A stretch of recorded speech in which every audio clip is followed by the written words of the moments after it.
Bonjour à vous tous. Hein, je suis content aujourd'hui pour le club de vous présenter Benjamin. Je ne vais pas vous parler du parcours de Benjamin. Juste vous dire que ça n'a pas été facile, hein, parce que c'est jamais facile de faire venir un joueur comme Benjamin. Après, si aujourd'hui on a tout fait pour faire venir Benjamin, c'est que dans un premier temps, hein, c'est la qualité du joueur et la volonté de l'entraîneur par rapport à son projet. Hein. On connaît les qualités de Benjamin, son intelligence, sa qualité technique et bien sûr son expérience. Après, une chose qui était importante aussi pour nous par rapport à la venue de Benjamin, c'est son état d'esprit, son côté généreux.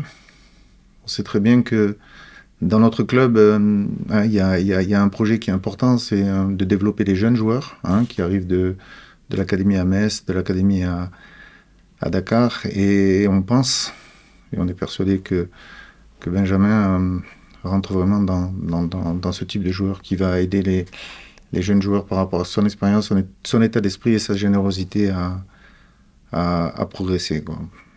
Voilà un petit peu ce que je peux vous dire sur Benjamin. Après, je ne vais pas vous raconter son parcours et tout le reste. Mais voilà ce que je peux vous dire sur Benjamin et vous redire que voilà, on est très content qu'il soit parmi nous aujourd'hui, quoi. Merci.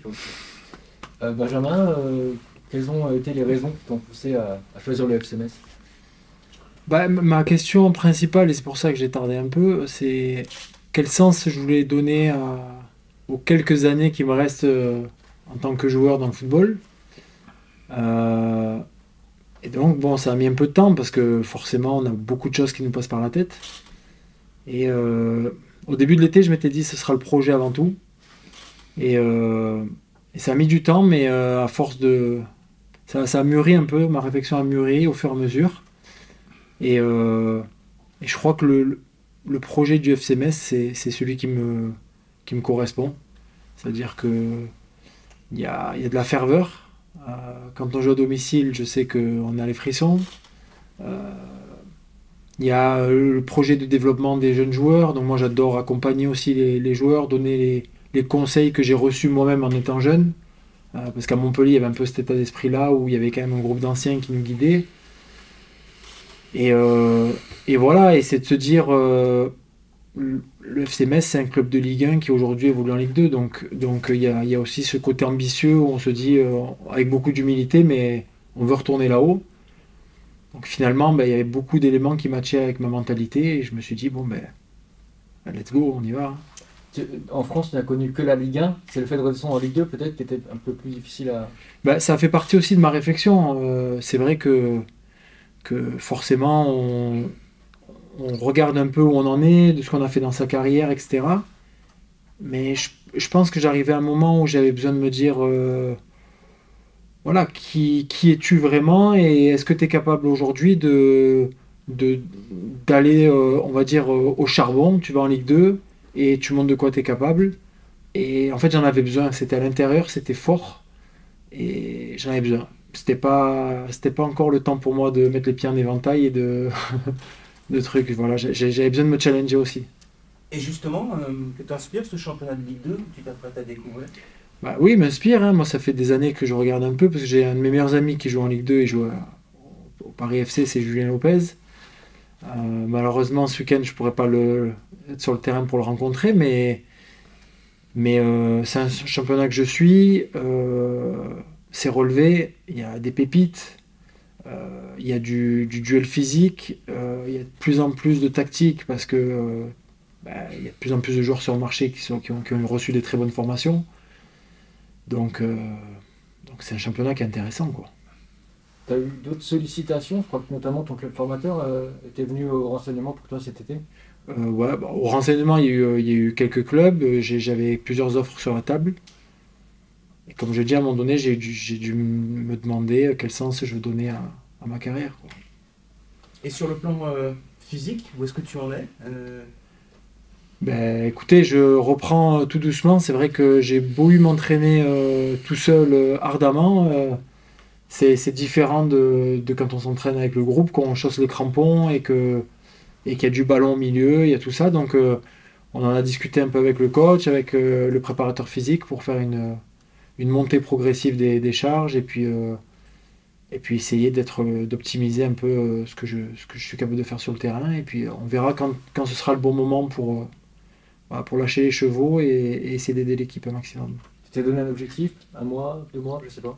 Non, j'ai pas d'objectif. Le plus vite possible, ça c'est sûr, mais le plus intelligemment possible aussi. Tu parlais de Saint-Symphorien tout à l'heure, que tu as connu en Ligue 1, justement.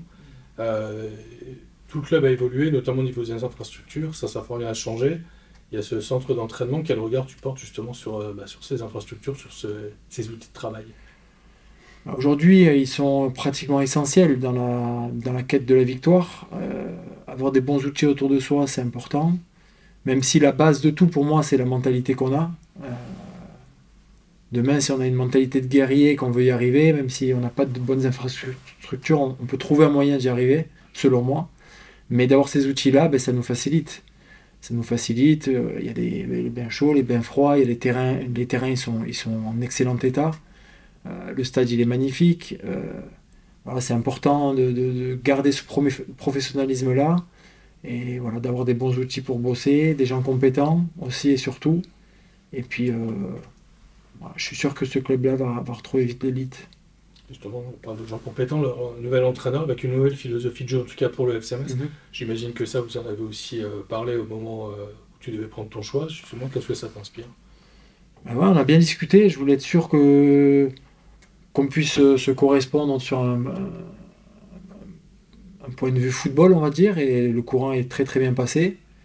Moi j'aime le football, j'aime quand on cherche à jouer au football, j'aime le beau jeu, donc voilà, c'est ce qu'il essaie de mettre en place, avec le but final qui est de marquer des buts et de mettre un but de plus que son adversaire, donc ça c'est important. Voilà, de ce que j'ai vu depuis que je suis arrivé, il y a des très bons entraînements, les séances sont bien construites, les messages sont clairs, donc je reste persuadé que ça va le faire. Après une longue parenthèse à l'étranger, tu étais revenu en France en fin de saison dernière à Reims. Ouais. Avec le recul, quel regard tu portes sur cette parenthèse à Reims? Je pense que c'était une parenthèse qui était nécessaire. J'arrivais en bout de cycle avec le club d'Adana, on a eu beaucoup de problèmes, on a été 9 ou 10 joueurs à partir à ce moment-là. Donc voilà, j'ai cherché une porte de sortie, il y avait Reims qui était là et qui cherchait justement un numéro 6. Ça s'est pas passé comme je le souhaitais, mais je regrette pas parce que de toute façon c'est ce qui m'est arrivé, c'est le destin. Je pense qu'il faut apprendre de ce qui nous arrive. Voilà, ça m'a permis de revenir en France et de regoûter un peu à la Ligue 1. J'aurais aimé y goûter un peu plus, mais ça s'est passé comme ça.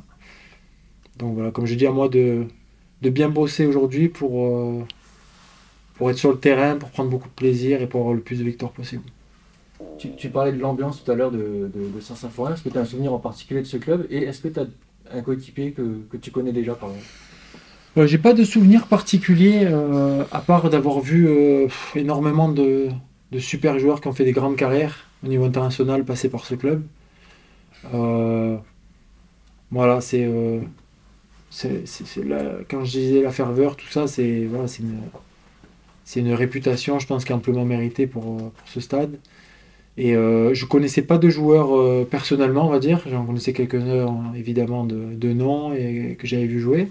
Mais je connaissais personne personnellement. Donc c'est une découverte, c'est bien, ça me fait des copains en plus.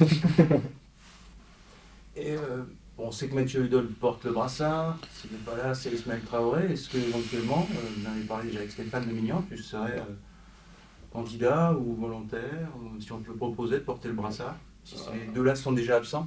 Non, on n'a pas discuté. Et, ça, je laisse vraiment le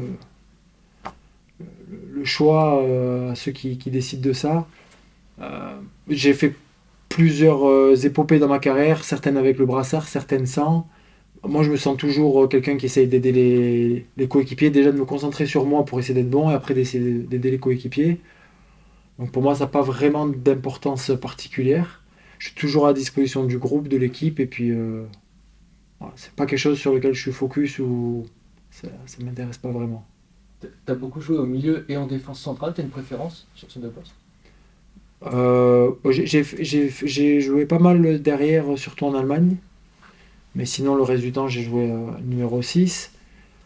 J'ai plus l'habitude de jouer numéro 6, c'est là où j'ai le plus de plaisir. Après, en Allemagne, j'ai vécu des très belles années derrière, dans une défense à 3.